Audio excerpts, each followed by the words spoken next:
Dear listeners, picture this. A room filled with professional women, each with their own unique set of skills, curiously talking and exchanging ideas. In comes a well-seasoned male colleague. Something changes, almost automatically, in energy, interaction, and behavior. With that, I wish you a very good morning indeed.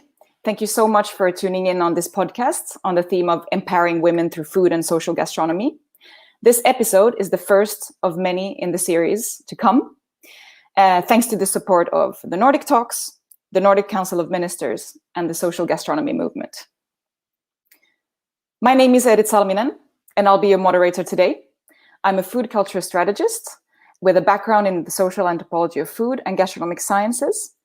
My broad mix of experiences and education around food have ushered me to seek an understanding of the complexity of food systems, and above all, the connection between people, food, and society. Today, I run my own company called Una to foster sustainable food systems in various ways, particularly on the local level.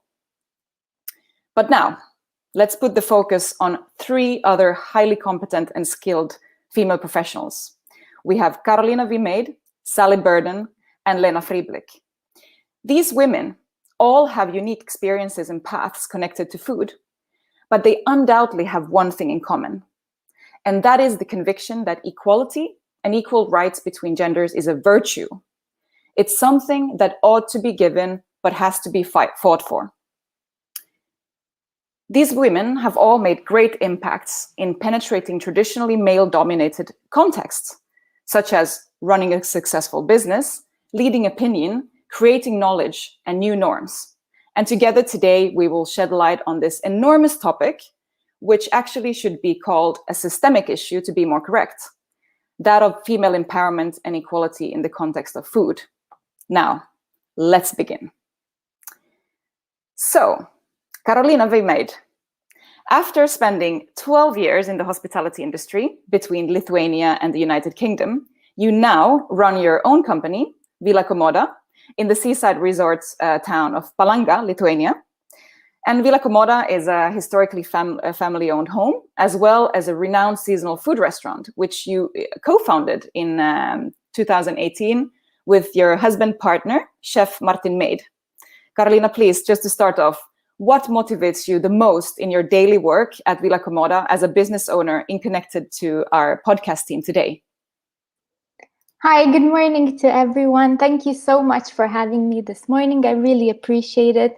I feel that it is important for me to be a young businesswoman in Lithuania now to normalize the standards as a person working in the hospitality industry as well as to normalize these standards between the genders in this field. Thank you so much. Thank you so much, Carolina. It's great to have you with us.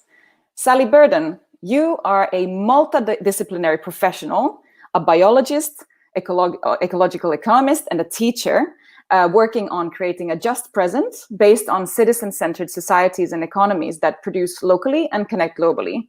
You're now currently an action researcher at Fab Lab Barcelona, and you manage their Food Tech 3.0. So Sally, tell me, what drives you in this perhaps traditionally male-dominated field? Hi, Edith, and hi, everyone. Thank you again for having me here today. Well, probably that's what drives me, exactly that, knowing that there are so few women in this space, in one leadership roles, but in the space of specifically technology within the maker community as well, which is linked to the Fab Lab. And this pushes me every day to keep moving forward and keep centering equality and equity, and specifically moving the idea of that not only men should be in these positions.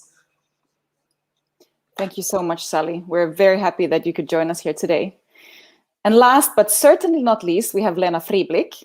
Lena, you are the founder and the CEO of Botildenborg, an organization working with urban food and farming to create solutions for a sustainable future. Botildenborg is based in Malmö, Sweden, but your work resonates locally as well as nationally and internationally. Both you and your organization have received several awards. One to mention is in 2018, you, Lena, was chosen as one of world's 50 most influential social entrepreneurs. What would you say that has been the source of this great success, Lena?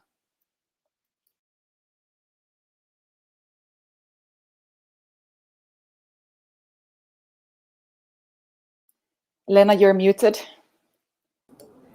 Okay, thank you everyone for having me. I think that one of the most important thing as a social entrepreneur is that you combine vision and pathway. I usually say that you should use your both eyes, because you have to have one eye on the vision, on the values, what you want to do, what you want to achieve. But if you just stay there, it will just be words. So you have to use also so much energy to make it actually happen, to be in the grassroots, on the pathway, finding solution for actually make it happen. And if you can combine that, both the vision and the practical solution, I think then you have the success. Because with only a vision, you become without any influence and impact. But if you only do and not really put it into a context and the structure, you can get lost. So you have to combine the vision and the pathway. That is really well said, Lena. Thank you so much for taking the time to be here with us today. Now, you dear listeners, you have gotten a taste of the remarkable level of talent and expertise we're serving you today. So I bet you want to have some more of that. So let's dig in. It's 2021. It's over half a century since one of the most iconic and revolutionary feminist works, The Second Sex, urged its readers and society to open their eyes to men's fundamental oppression of women by characterizing them on every level as the other, defined exclusively in opposition to men.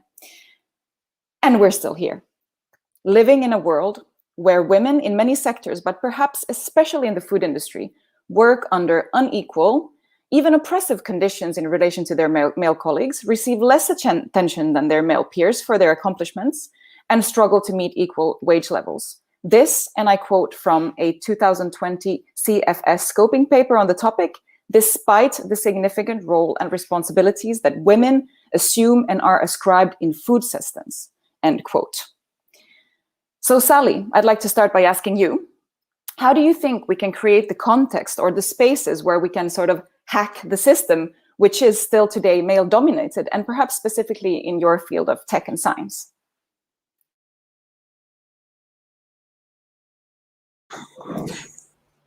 So this is a really good question and a really loaded question, because on one side, I think we need to be looking for literally every opportunity that we have to be able to be forwarding women, trans women, non-binary people in this field, especially tech being so completely male-dominated.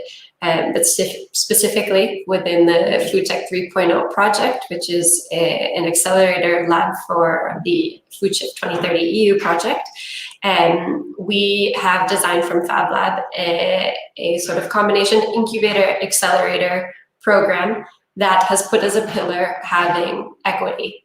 Not just in the program itself, but pushing it as a pillar for all of our initiatives. Why did we take this approach? Well, we knew we had to work with innovators and had to help accelerate innovators. And we see very clearly that incubators and accelerators, they're system enablers. The people that have access to them, the people that succeed in them, then have access to funding. That literally makes the difference in who is creating our society. So we wanted to make sure that we were creating a system that would not only support women, but also bring this to the forefront of our male colleagues and really emphasize the importance of equity in this new generation of food technology to make sure that we are not replicating the same systems. Women in tech in general, the numbers are incredibly low. Actually, in Spain, they're slightly better. It's about 15, almost 16% of female startup founders in Spain in the tech field are women, but only 5% of women are CEOs in funded tech startups.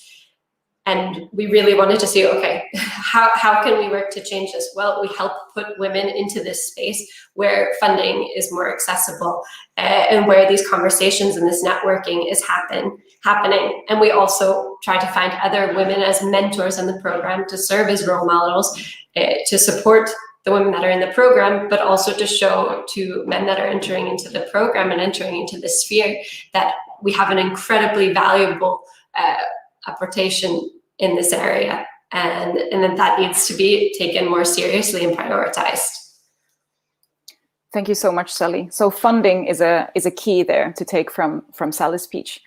Now, Carolina, you as a young business owner and employer as well, what have you done in Vila Komoda to harmonize opportunities between your staff members that are male and female? Well, I think coming, back from Spain to Lithuania, we are still in this place where we see the restaurant business, the hospitality industry, as something that is seen as temporary. So through our business, what we try to do is we try to normalize the field and make it, a stable field, make it a stable career choice for the people who work with us. And we hire our staff, on unterminated work contracts for them to know that they can then go and create families outside of their work and know that this is not a place where they're there for a short amount of time. So that for me is very important, and hopefully we're on the right path to there. I'm sure you are. So Carolina, you mentioned to normalize and to stabilize, keywords from Carolina's speech. Thank you so much. Lena, I'm curious, in your organization, how do you set the right standards when it comes to equality between men and women, but also non-binary individuals, but also connected to social status? So for me, we are really trying to work with those issues on the wide sense, and I think it's due also to my own experience. I remember very early when I started to work, I was 14 years old. I started to work as a news reporter for a youth program on radio. And just a couple of months afterwards, I realized that the guy who works with me, he had nearly the double as much money as I had. And for me, that was an eye-opener. And I was 14-year-old, and I thought that the world was completely equal because that was the school taught us that the world should be.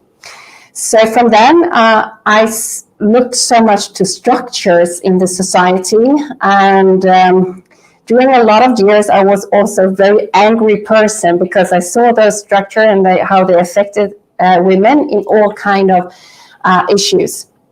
But this experience also was very important for me because if you have felt that problem with yourself, you can easily also feel the problem for other groups. So when we work with inclusion in Botildenborg, I'm trying not only to think about the gender issue, I really try to think about all kind of different structure there is in the society. So we have an issue of background, if you are born into the country or if you are an immigrant, what kind of class you have. Are you having education or not? What kind of socioeconomic group do you come from?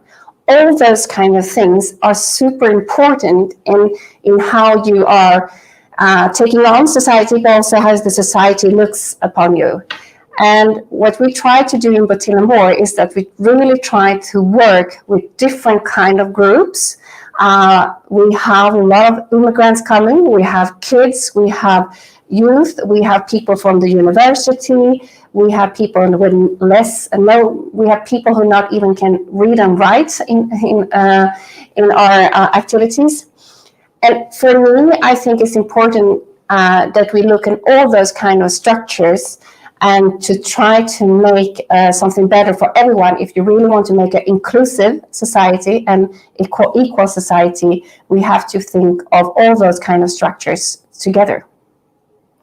Thank you so much, Lena. So very much about having a broad perspective when we speak about equality, and that inclusion is not only about certain aspects, but of many aspects. And if you have any sort of experience of being marginalized, then you are more prone to know how that feels and more prone to understand what work should be done. Thank you so much, Lena.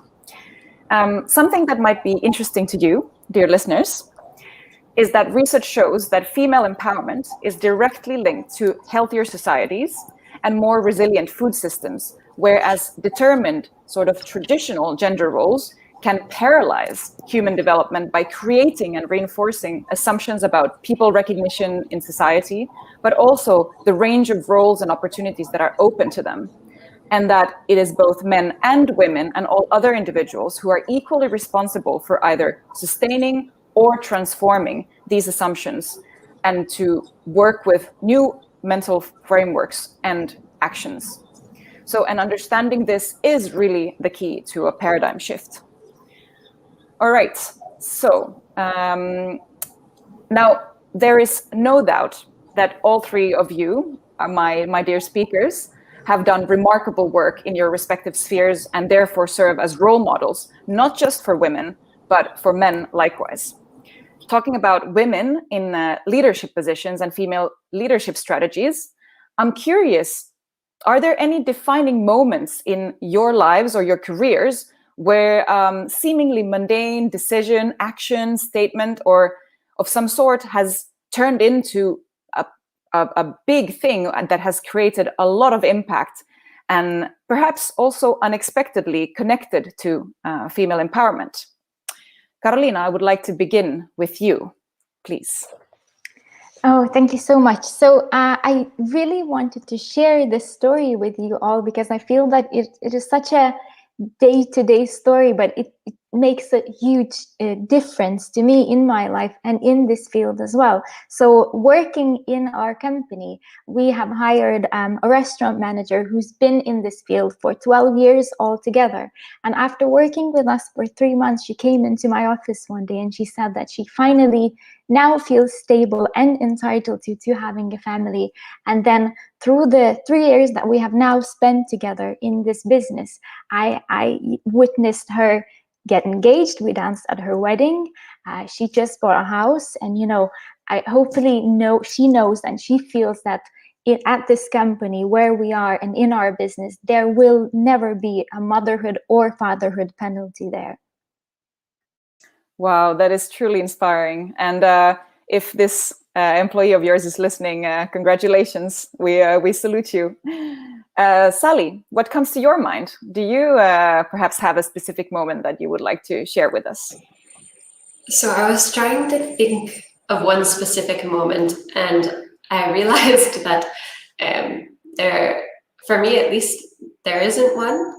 I find that I try to take every opportunity possible to infuse into our conversations within our team, within our program, this concept of equity and promoting and not just women in these spaces, but making sure that this is intersectional, as Lena was saying earlier, that it has to do with race, socioeconomic status, and a whole host of other issues. And I find that if this is something that we continue making normal, or we normalize just talking about it, and people start hearing it more, and that hopefully this will help make it more accessible and more actionable for people that are maybe not thinking about it as much.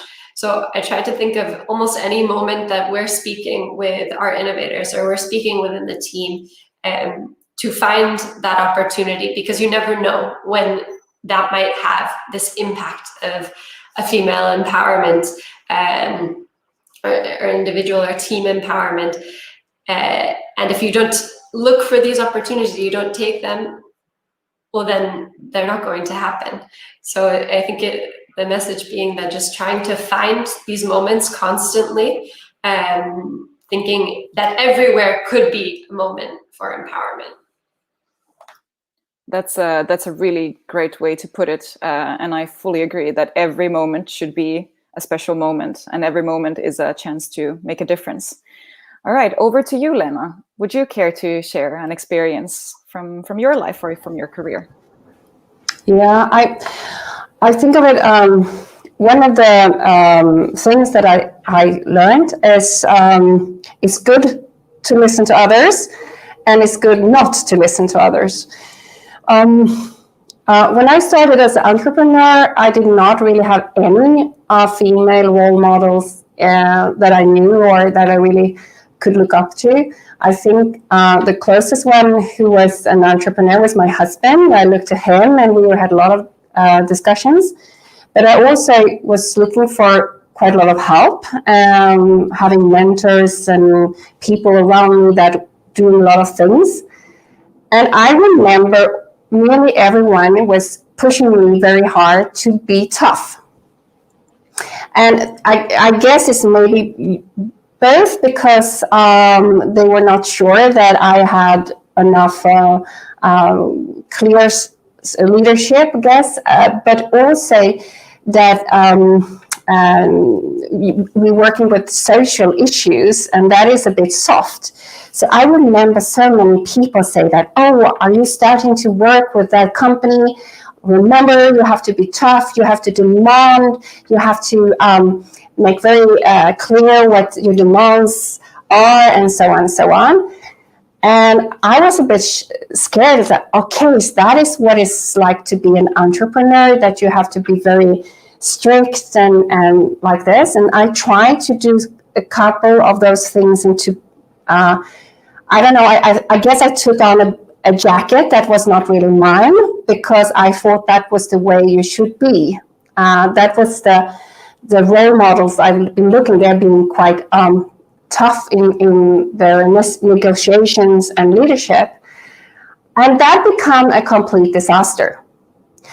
And that was not, of course, of the advice, but how I took it on. But I think it's very important to listen to others, but when you are going to do something, a decision or a negotiations or something, you really have to listen to yourself.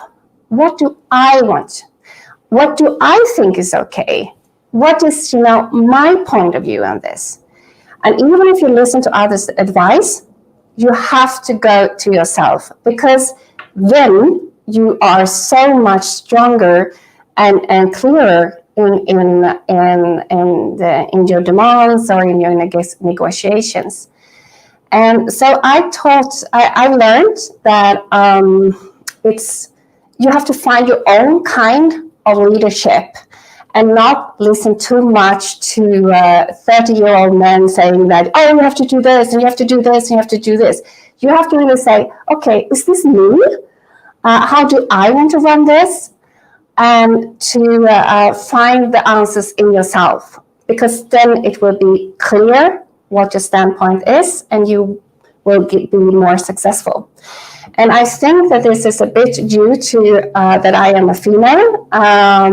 So I've been struggling with this to find my own voice and not to take over a certain character of a leader that I see is quite all over. So to find my own leadership, that could be a bit tricky, I think. But that is a lesson I learned and I'm still working with. And it's also a lesson because I think often as a girl, you are raised to be very, very nice. It's very important to be a nice girl and to be good and to have all those kind of virtues. And sometimes in this, it could be a bit blurry, because if you want only to be nice, you may be not always so clear. So that is also something I find that you have to work more with as a female, that you have to be, okay, I'm a nice person, but how can I be clear? Right. And that is important and interesting and difficult. Yeah. Thank you so much for that. I think that there's really a lot to take from Lena's comments to really feel out what is good for yourself. And it's to be a female leader, you do it your way. There is no set model that ought to be, this is the way to do it. And asking for help is great. Asking others' opinions is great, but land it in yourself and you will find the best way. Thank you so much, Lena. This is a great bridge for us to move on to talk about social gastronomy and the effects and the impact that this movement has had and can have on communities and therefore food systems all the way from local to global level. For those of you who are listening who aren't familiar with social gastronomy, in a nutshell, I can tell you that social gastronomy uses the power of food to generate social change, meaning that the movement works to address social inequality, improve nutrition, and engage people to leverage their skills connected to food for social good. It is now a global movement which has taken many shapes and forms, depending on the socioeconomic and sociocultural context and the community, and of course, which region and the country we're at. And Lena, actually, I would like to start with you. You have a vision to create a Nordic social gastronomy hub at Botildenborg in Malmö. I would like to tell us a little bit what lies behind this vision and why do you think social gastronomy is a powerful way of empowering women, but also entire communities that otherwise might be marginalized? For me, I think that if you should choose one thing to, if you want to make a social change, I think food is such a wonderful, wonderful starting point, because that is not only nutrition. What happens when we eat together is a social journey that starts. And if you get a guest in your house, the first thing is you ask is, do you want to have coffee? Do you want to have something to eat? It's a very good way of starting interconnection. And for my point of view, I think that what our society needs is a lot of more cohesion and to create networks between the different groups in our society. So if you want to establish that, I think food is a very good change maker in receiving good results. So we've been working with food as a change maker since 2011. And then when I met the founders of co-creator of Social Gastronomy movement, I thought that, wow, wonderful world, social gastronomy, that actually really set on exactly what we are doing. And in the movement, I signed also sisterhood between organizations having the same goals all over the world. So my vision is that trying to just inspire others and connect others and to be able to learn from each other, not only in Malmö, Sweden, but in the Nordic countries as well as the globe. And I think that it's a wonderful tool for change maker, both when it comes to ecological, social, and economical sustainability. Thank you so much, Lena. Carolina, you have mentioned that your way of working and setting new standards at Vila Komoda for gender equality is still sort of on the rare side in Lithuania. Do you see a social gastronomy and this global movement having the potential to support you in your mission in Lithuania? I believe that social gastronomy is definitely something that is engraved in our culture as Lithuanians. And I believe that, some time ago, preparing a meal together and sharing a meal together was a norm, and it was a genderless act to go out pickling, foraging, preserving food. That's the way we were brought up. Unfortunately, now I believe that it is seen at home as something as, a woman would do.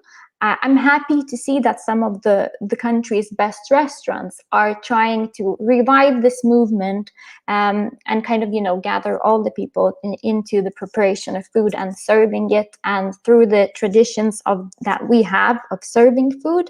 But I definitely believe that it is still a new concept that could definitely contribute to, again, going back to normalizing the gender inequality in this field and, within the gastronomy itself. Thank you so much, Carolina.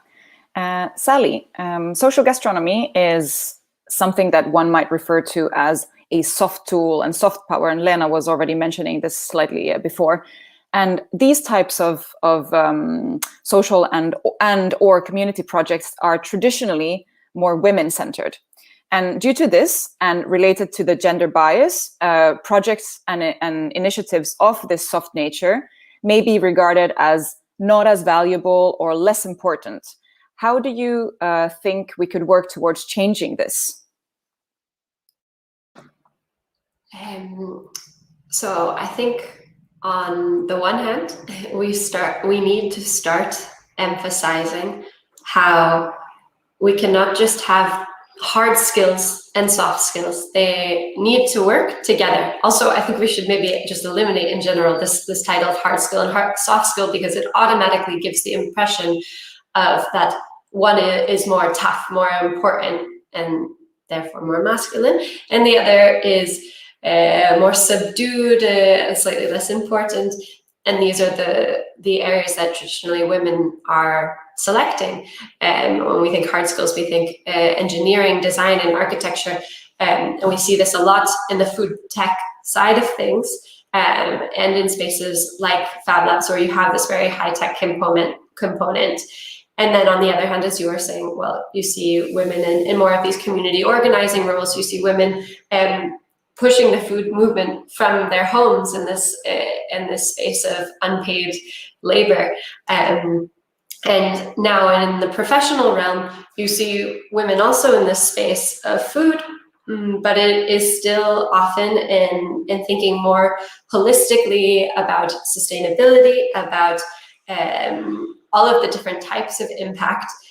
And we really need to start pushing the two together. You cannot have a society that is only engineering and design and these sort of hard skills if it's not landed in society, which I feel that these other skills like communications, like research, like looking at this, looking from this perspective of interdisciplinary work is really trying to push. So from our end, how we're trying to also tackle this in this space of Food Tech 3.0 is that we have made community, for example, one of the three main components of our acceleration program. So we have technology, of course, we also have business, but we have community there as well.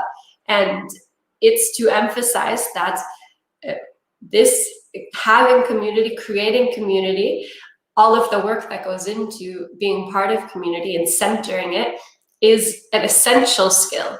It is completely necessary also if we are thinking about transforming the food industry and thinking our food system and trying to make the system more citizen-driven, then what we're doing needs to be centered in community. So what we're doing here is trying to push this to the forefront. And I think it's been really impactful for us to see how many of our innovators have taken this on and thought, wow, okay, I need to start thinking about how to center community and community approaches and these more traditional soft skills that we're encouraging along with it, and make it part of the structure of the work that they're doing.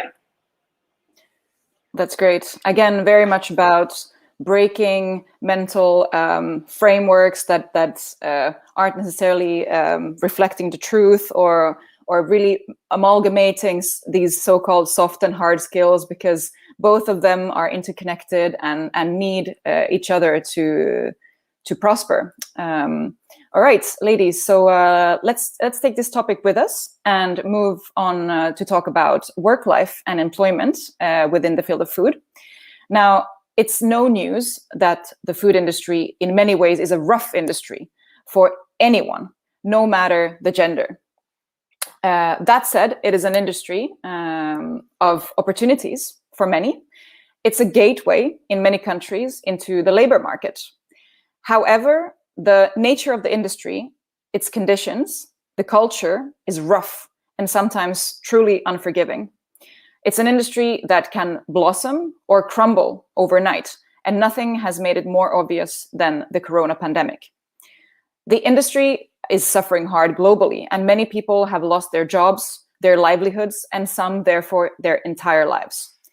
But even before the pandemic, women had it extra hard surviving in this industry, especially long-term and especially as they get older. So Carolina, on to you. You're passionately working to harmonize the gap between genders within this industry by transforming it into a safer and healthier career choice, even long-term. Could you tell our listeners a little bit more about the specific measures that you've pushed through and fought for? So as a young company, we try to work with people who, are not necessarily at their best in their life already, but we try to hire people who are human, who are people who come to our business with their lives in mind as well. And we work with people who, and as you said as well, Edith, this field is very kind of can be emotionally draining, can be unstable. So what we try to do is we try to work with these men and women and have their mental state in mind as well, to make sure that they feel safe, to make sure that they don't have to come into work every morning at their best state, so they can come into work with their, lives in mind as well. And what we will then try to do at work is to make them feel like that's okay, that's human. And we live in a world where we, are constantly on our phones and on social media. And at work, we don't want for our employees to feel that way. We want them to know that they can come in a, bad mood, and that's okay. And then we will work through that. We will make sure that our guests get the best experience, but also that our employees get the best experience in a daytime with us. That's really great. This aspect of being human, it's funny how we get so far away from it, being human. And I think about that very much myself when I hear people say, I will do my very best. And it is a great thing to say, but is that actually human, to always, at all moments, do your very best? Thank you so much, Carolina, for that. Sally, from your perspective, you've talked a little bit about funding, and you've talked about how to also put in community aspects into traditionally more hard skill fields. But could you even say us a little bit more about the measures that you've done at Fab Lab to promote equal opportunities and also conditions in work life? So I think one of the things, at least, that we've been doing in the Food Tech 3.0 Accelerator program has been, as I mentioned before, making equity a pillar. I think that this has been really important, but something I think that we're trying to do with this project in general is to bring food more into contact with the maker community, as we see food as the sort of entry point where there are a lot of women that are engaging with food, that are making food, but are not necessarily in this sort of tech realm yet. We're seeing it as something to try as a tool to engage more women, introduce them into this maker community, and also help the maker community, which sometimes has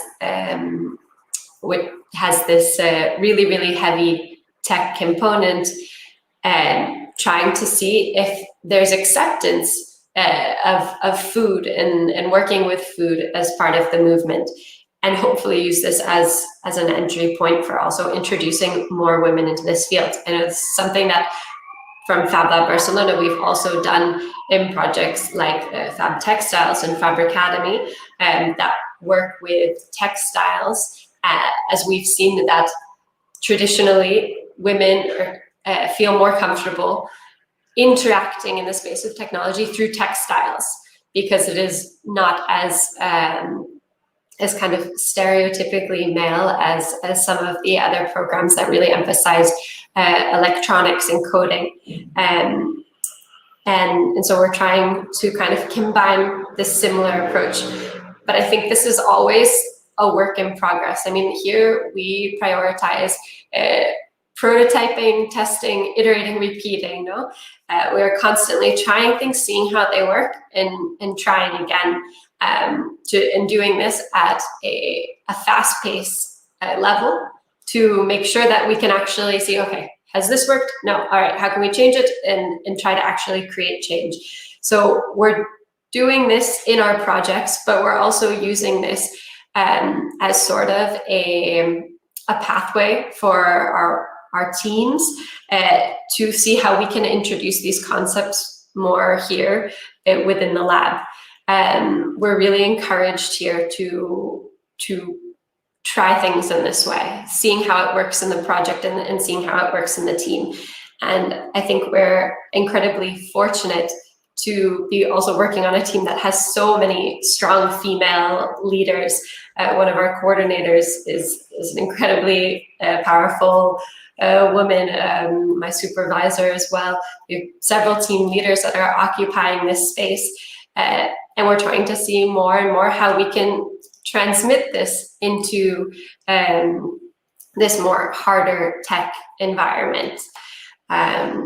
So like I said, this is something that it's a work in progress, always, but we're there every day trying and seeing, okay, has this worked? Has trying to create a different session dynamic where we monitor more how people are talking and who is talking when. Does that actually help include more speakers? And constantly just trying different things and seeing how we can improve on a daily basis, and then bringing this up to an organizational level. Yeah, that's great. Constant improvement and constantly being in tune with your environment and your surrounding is a really great thing to take from Sally's comment there. Thank you, Sally. Lena, Sweden has, of course, come a long way when it comes to equal job opportunities for both genders. However, and perhaps surprisingly so, cleavages still exist. And this is actually very visible in the field of food. Which norms, from the Swedish perspective, could you highlight as setting the right example for equality in the food sector? I think that we can talk about different perspectives, but first I think that the good thing with the Swedish general labor market is that it's very regulated compared to other countries. So, for example, you are able to be having a parental leave, both as a mother and the father. You cannot be taking away your job because you have a child, for example. It's very strong regulated. I think that is very, very good. Also, when it comes to how many hours you can work and all those kind of things. So the Swedish labor market is very regulated, and I think that is a good way of having a safe and equal labor market. Women do often gain on regulations. So that is one thing that I think we should be proud of, and we should also be very to keep that. But of course, even if we do have those regulations and welfare structure, there are a lot of structures, especially when it comes to the soft things, that is still there. And yes, you said, Erik, that the restaurant industry is a very rough one. We at Botildenborg, we are not in a typical restaurant environment, because we work more with food as a change maker. So we have school gardens for kids. We have labor market training for those who have been away from the labor market for very far away. We develop urban farmers. So we use food in a more other ways than just having it as on a restaurant. So we are not really in that area. But for example, what we do is that we work with urban farming and try to educate a new generation of urban farmers. If you look traditional, a farmer is quite old. I think the average age is 55. It's a male, and it's only have 7% of the one who works as a farmer has a higher education than high school. But what we see and what we try to do is that we try to bring in women, and we see today that we have over 70% in our incubator program that are women. We see also that the average age are under 30, and the majority actually have some kind of education. So this is a way of trying to to make this path possible for women and possible also to make a change. So we have a lot of things to work with in Sweden, even maybe if when it comes to the regulations and the safety net, we come quite far. Thank you so much, Lena. And it is really great to see that the young people and the new entrepreneurs that have their beginning in Botildenborg, when they then might enter the more rough food industry out there, that they take with them these skills that they've learned at Botildenborg, and in that sense might be able to transform the field in the future. Thank you so much, Lena. All right, dear listeners, our time this morning is soon coming to an end. And even though this topic deserves much more than an hour, we hope that you've been able to get with some intriguing and perhaps novel insights on how the mechanism behind female empowerment is wired and how you can support and usher it in the right direction. Carolina, Sally, and Lena, I'd like to make sure that our listeners receive a sort of mental doggy bag filled with really concrete tips connected to our theme today. And therefore, I would invite you all to come with your respective action points on this topic. And Sally, I'd kindly ask you to begin, please. Fantastic. I like that we're also closing with these action points, because I know sometimes people walk away from these talks and this is such a big topic, such a big theme, and we think, oh, well, how do I get close to it? So I'm really glad that we get to close this way. But from my perspective, the first thing that I would recommend that you do is try to understand the diversity dynamics in your fields. Look at the numbers first, see actually how many women are in the space where you work specifically, but in your field as a whole. Because if you don't actually know what the numbers are, if you don't recognize this, you might think, it's not a problem in our fields. It's not a problem in this space. Once you have this as a starting point, then you can begin to dissect it and actually see, okay, now how do we apply inclusive principles in your workplace or in your meetings? And just a reminder as well, diversity, inclusivity, and equity, there are different things. Diversity is who is there, but inclusivity and equity talks more about, okay, but what is the quality of the participation of that person once they are there? And so that would be the first thing. The second, and this kind of inspiration really came from a conference that I attended last week on the EU project Syscode. They had a whole day dedicated to talking about equity. And one of the sessions was dedicated to having us sit there and think about the least possible equitable, inclusive environment that we could create in a meeting, for example. So we were challenged to think about this. Okay, so you don't give any space to anyone else to talk. You only let, for example, men in the room share their opinions, and you don't try to encourage other voices that are maybe quieter to share. So we were challenged to think about all of these things. And then we were brought back together to think, okay, have we actually done some of these things? We need to be able to challenge ourselves, our own biases, our own experiences, and be able to confront ourselves and say, hey, okay, I have done this. How can then you move to change it? So if you don't recognize it, there's not a place to start. And then the last one I would say is kind of, once you've done these first two action points, then think about how you can start designing inclusivity into your next sessions, into your next moment where you are in touch with other professionals, or even just in your more casual environments. This is obviously kind of a big action point of where do I start? But even just Googling online, okay, how to bring inclusivity into my meeting space, you can already find so many suggestions. So I'd say these three action points, and also in that order, preferably. Thank you so much, Sally. All right, Carolina, over to you. Well, I've learned so much from this talk myself. So thank you all for, all the women and all the people involved in this as well. I would just like to say that probably from my point of view, one of the most important things for us to do as society in Lithuania and outside is to realize the people working in the restaurant business as equal members of our society every day and, every hour of our day. I realize that the restaurant business is something that is seen as leisure to, a lot of people, because you go out to a restaurant to celebrate, you go out to a restaurant on a date.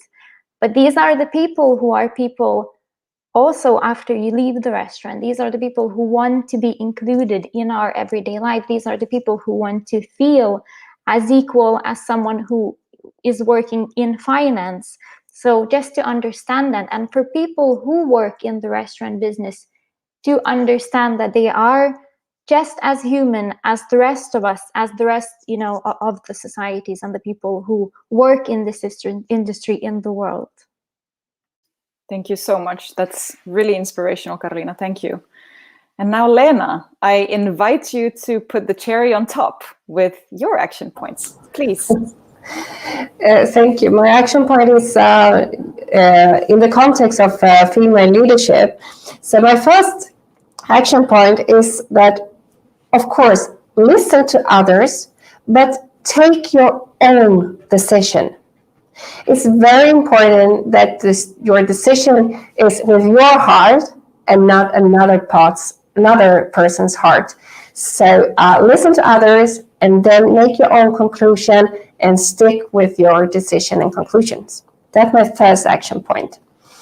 My other action point as a female leader, try not to have this burden that you always have to be in all conditions very nice and to take instead of trying to be clear. That is actually more nice because you don't want to blur what you want to say. Something you have to work with is to have a clear message, and that is more important than to all the times take a nice action. It's nicer to be clear than the other way around. That is my conclusion. And the third one is, I think, the most important one, is that you should use your both eyes. Have one eye in the sky, look to the vision, to the values. Where do you want to head? Look to the future. But don't forget that to get there, you have to walk on the soil. You have to find a pathway to have practical solution, every day-to-day based solutions, and you have to work on the everyday. So you have to use your both eyes to combine a good vision with a good practical solution. That was a great cherry, Lena. Thank you so much for your 3 points. Very, very good. I feel extremely inspired and empowered by all three of you, and it has been such a pleasure to be your moderator. And as your moderator today, but also a 34-year-old professional woman running a solo business, but also being a mother of a 1-year-old, I would like to share some concluding thoughts of my own. So, to make it in this world has never been easy. That's we all know it. And if you happen to be a woman or otherwise marginalized, segregated, or excluded from the dominant white male standpoint, the uphill battle might be even steeper. And this is why we women are born fighters, and also in many ways born survivors. You know something we're not? We're not victims. So let's stop beginning sentences with, "I'm sorry to say this, but," when you feel that you actually know better than someone else, especially a man. Let's also stop dodging the limelight and veering away from recognition because we somehow feel unworthy. You, we, I deserve it, no matter our gender.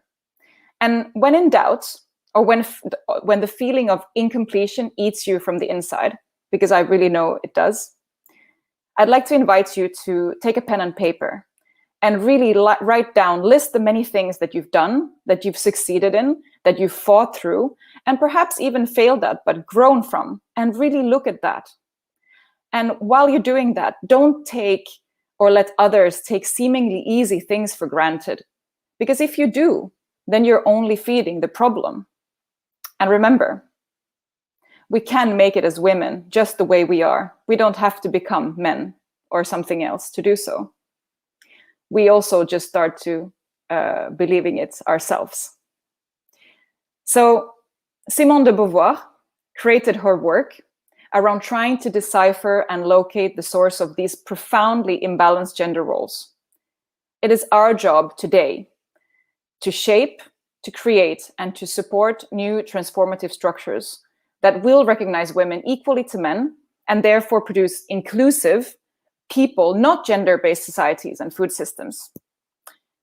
With this, I want to thank again my speakers, Carolina, Sally, and Lena. Please wave and say a final goodbye.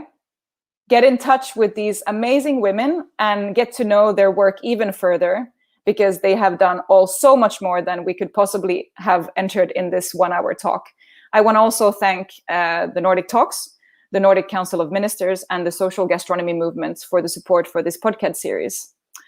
And I wish you all a splendid day, and go and act upon these action points now. It's now, not tomorrow. Goodbye for now. Bye. Thank you.